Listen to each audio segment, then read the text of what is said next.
Hello, this is Richard, Lord British Garriott, here to introduce Shroud of the Avatar Forsaken Virtues. This is the 90 Days In demo or prototype we made for the Rooster Teeth Expo.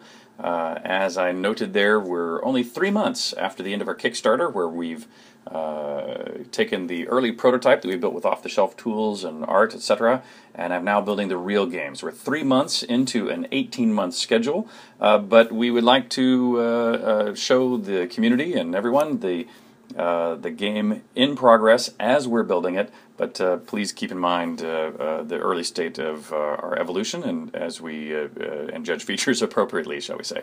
But let us begin. When we start in Shroud of the Avatar, we're going to start outdoors in the outdoor map, the overland map, and we're going to go off exploring for adventure and resources for crafting. As everyone who is familiar with our previous work in Ultima, you know how important to us the professions beyond adventuring are. So in this case, we're going to go off here into these woods. We're going to zoom down into a close-up view of those zooms, about a kilometer. Each of these zones is approximately a kilometer on a side. And now you can see we're running through the forest looking for some resources. In this case, I'm in search of some resources to build some furniture for my home. Along the way, I've run into this spider who's going to try to stop our paths. And you'll notice that the combat right now is in a very simple state. But the combat will become more sophisticated, of course, over time.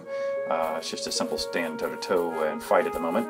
But you may also have noticed that the amount of user interface on screen now, or even during combat, is quite minimal. And that's one of our goals as a project, is to keep the viewport into the virtual world as clean and uncluttered as possible. In this case, we've found a suitable looking tree here that we might be able to harvest for some good hardwoods. Sure enough, we get a few logs out of it, and we'll keep chopping on it and see what else we might, how much we might be able to extract. Got another good log from it. Here we are on our third time, and like there, that seems to have taken the tree down. So that's our indication that that's about as much resources as this particular tree is going to give up on this path. So now we'll go back to the outdoor map and head back into town to see what we might be able to make with the resources we've just acquired. Stepped over to the village, zoomed down into the village. Here we are above a little town called Owl's Head.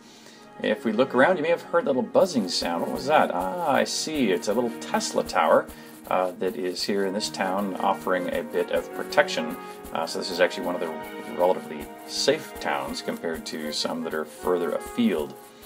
As we go through here, you'll notice the other NPCs are milling about and barking and preparing for conversation.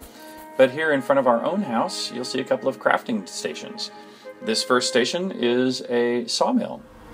And the sawmill, as you can see, can be used for a variety of purposes. If you put a log on the top of that sawmill, it broke it down into boards and dowels, which might be useful for making things like tables and chairs. You'll see that also if you put a board on it and use it, it breaks that board down into dowels. And depending on what resources you might need to build things out of, you would set up that crafting table differently.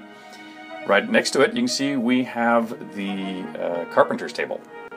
And on the carpenter's table, it happens to be well known that to make a chair, you could use a couple of boards and a handful of dowels, 2 boards in particular and 4 dowels in particular. And if you use that crafting table, you can see we now have made a chair. Now let's go into our house and see if we might find a place we would like to set the chair. Here in the living room, you'll notice that fire pit we just walked past. That was actually one of the pieces of art made for us by the community, in particular Harry Man, a guy that goes by Harry Man. He submitted a lot of art that we are very happy with and are bringing into the game now. We're here on the second floor. There was, at least considering where we might have put the chair was green in areas it was legal to place and red in areas it was not legal to place. Now we're up here on the roof. We might get a little good view of town and see what some of the other buildings are beginning to look like. See the smoke rising out of the chimneys of my neighbors. And In this case, let's set down the chair and see if this, how we like sitting up here on the roof in our freshly made chair. For those of you who are familiar with Ultima history, you know that in earlier Ultimas I used to work very hard to make people able to sit in chairs, because when creating a highly detailed interactive virtual world, it was always a big deal to me is that all the props you would see were useful in the way that you would expect them to be useful. And while in modern times it's not necessarily that difficult to allow people to sit in chairs, it was a hard-fought process back in those early days. So now that we've done a little bit of adventuring and we've been building some chairs, let's head over to Fire Lotus's Tavern and find ourselves a little bit to drink. And here you can see the bartender is welcoming us as the first patron of his day. And as you can see, we're typing to the bartender not via a menu system, but literally by typing English language phrases. In this case, I've introduced myself by name, and so he's going to now remember me by name. He told me what was on tap. I said I'll have a beer. He says he's going to bring down a new keg right now. In fact, at this point, I'm going to tell the bartender a little bit about what I've been doing. I said, hey, I've been making some chairs and got thirsty. And the bartender responds by saying, hey, you know, we could always use some comfortable chairs, but not like that throne of bone that I've heard about. And so I can ask him, you know, what the heck is that? And he says, well, you know, I tend to hear things in this bar, and there's a dungeon nearby. With it, a recent tremor awoke some dark forces that were living within, and some of the villagers had gone there to explore it. And at that point, I can ask, you know, well, what did those villagers find when they explored it? And he says, look, you know, those that survived have spoken of skeletons walking about and undead rising, as well as a dark force that has risen, that commands them, that often is seated on a throne of bone. And I can, of course, say, you know, thank you very much for telling me that story.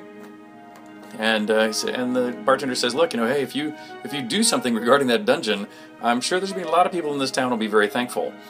But you'll notice the one thing that didn't happen here is you were never told that something was explicitly a quest. There is no quest log. It is really up to you as a player to see what is happening in the game and make decisions about what you believe is important and what you believe you should do. So in this case, we're going to head out of town and head over to that nearby dungeon he was referring to. Here it is right next door. And now we're going to step into the underworld and see what we find. Inside here you can see we've entered into the dungeons, into a crypt-like setting. And we can begin to look here not only for the Throne of Bone, but for these walking undead, as well as maybe some treasure we might find in some of these crypts. You'll notice I can kick the skulls around on the ground. They're just some of our simple early physics objects. And I can often loot the skeletons or crypts that I find along the way for supplies that I might be able to take back to town and sell or fix up for my own use.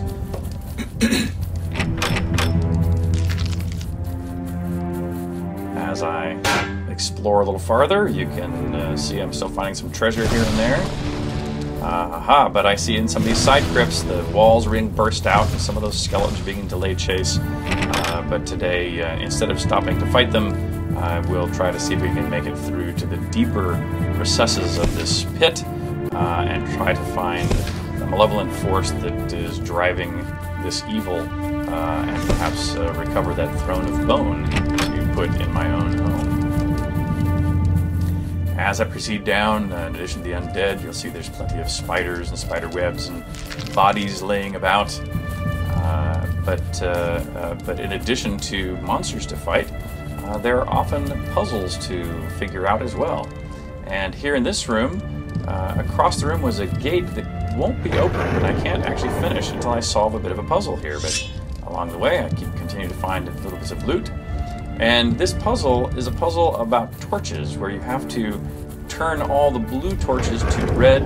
Each torch changed itself as well as its neighbors. In this case, I knew the solution, so I try to run through here to get you as far into this experience as possible. Another kind of puzzle here, the spike traps. I have to wait until the spikes go down before I can run across.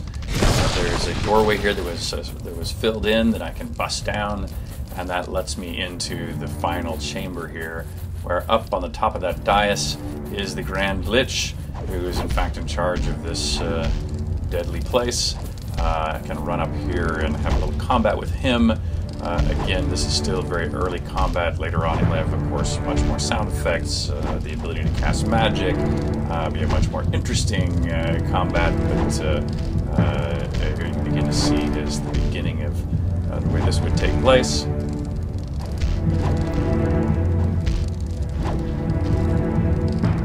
And there, we finally dispatched him, the poor guy. He's down for the count. And here, indeed, is the Throne of Bone, the item which I have sought, which I can now sit and take over his domain or return to my home. Thank you very much.